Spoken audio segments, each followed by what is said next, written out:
All right, today we're diving into a workplace mystery. And this one, it starts with that super annoying feeling of a boss breathing down your neck. But trust me, where it ends up is a totally radical new way of looking at how organizations and, hey, maybe even the world could actually work. Okay, let's try something. I want you to imagine a terrible manager. Go on, picture them.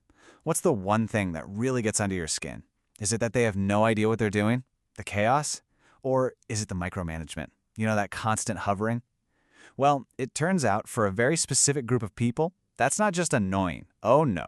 It's a deep, fundamental violation of how they see reality itself. And our first clue in this whole mystery is this number, plus 0.2095.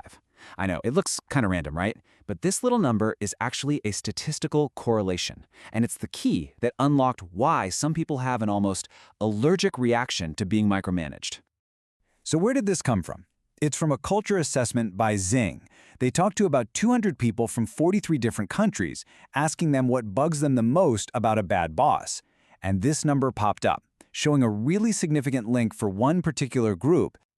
And here's the big reveal. What that number tells us is this. The more someone aligns with a worldview they call turquoise, the more they absolutely cannot stand being micromanaged. And we're not just talking about a little pet peeve here. This is a core, fundamental conflict. Which, of course, leads to the big question. What in the world is turquoise? Yeah, to get why this reaction is so visceral, we got to unpack the worldview that's driving it. So let's get into what turquoise really means. Okay, so in this model called spiral dynamics, turquoise is a really complex value system. They call it a vMEME. But the core idea is actually pretty simple. It's about seeing the world not as a bunch of separate, disconnected things, but as one single, giant, interconnected living system. You know, where everything is linked and everything affects everything else. And this worldview has some pretty distinct beliefs. It sees people not as, cogs in a machine that you have to manage, but more like intelligent nodes in a living network. It fundamentally trusts that systems, and that includes teams of people, can and should organize themselves. It's all about interdependence and the idea that real creativity, well, that starts with a baseline of deep trust. And here it is. This is where the fireworks happen. You've got the top-down, command-and-control logic of micromanagement crashing head-on into the bottom-up, emergent logic of a living system. It's not just a disagreement on management style, it's a fundamental disagreement on how reality itself works. Just look at this breakdown. It's night and day. Micromanagement is all about control. It assumes people are predictable cogs, and you need predictable outcomes. But the turquoise worldview, which is all about emergence, it's the complete opposite. It sees people as smart, creative nodes. It puts its faith in co-creative flow, and it trusts that the best solutions will bubble up from the system on their own. And this quote from the source material, wow, it just hits you. Ontological violence. I mean, think about that word violence. This isn't just about something being inefficient or annoying. For someone deep in that turquoise worldview, micromanagement feels like an attack on the very nature of reality. It's an assault on their perception of how things are. And this is a really important point, because it's easy to get it wrong. The frustration, the deep pain they feel, it's not just about I want my freedom. No, it's deeper. The real pain comes from watching a manager completely ignore the inherent intelligence of the system itself. It's like the micromanager is screaming, "This whole living network is dumb, only my plan matters." Okay, I know this can all sound a little abstract, a little out there. But this turquoise way of thinking, it's not just theory. It is the actual, on-the-ground, operational reality for some of the most innovative companies on the planet. Let's look at the proof.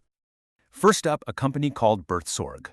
They're a home care nursing organization in the Netherlands, and they are nothing short of revolutionary. Their whole model is built on these ideas of trust and self-organization, and it's completely shaken up their entire industry. Okay, get this. They have 17,000 nurses, but they work in these small, self-managing teams of like 10 or 12 people. And here's the kicker. No middle managers. Nobody telling them what to do. The teams handle everything, their own schedules, conflicts, you name it. And the results are just staggering. Higher patient satisfaction, way lower staff burnout. Trying to micromanage the system wouldn't just be a bad idea, it would literally break the whole thing. All right, next example. You've definitely heard of these guys. W.L. Gore, the company that makes Gore-Tex. And yeah, they've been working without traditional bosses for decades. So at Gore, there's no org chart, no fixed hierarchy. Teams just form organically around ideas and commitments. Innovation doesn't come from some executive mandate. It bubbles up from people who are genuinely passionate about what they're doing.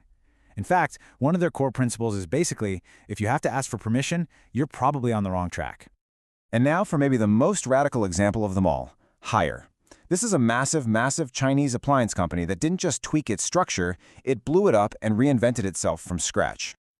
So what they do, they completely dissolved their traditional corporate hierarchy and broke the company into about 4,000 tiny independent companies, or micro-enterprises. Each little team is responsible for its own P&L, so authority doesn't come from your title on a business card, it comes from the value you actually create. They didn't just put up posters saying don't micromanage, they designed a system where it's structurally impossible. So, what's the big takeaway here? What does all this mean for leadership? If that old school, top-down control is just totally incompatible with this way of thinking, what's the alternative? Well, the shift in leadership is profound.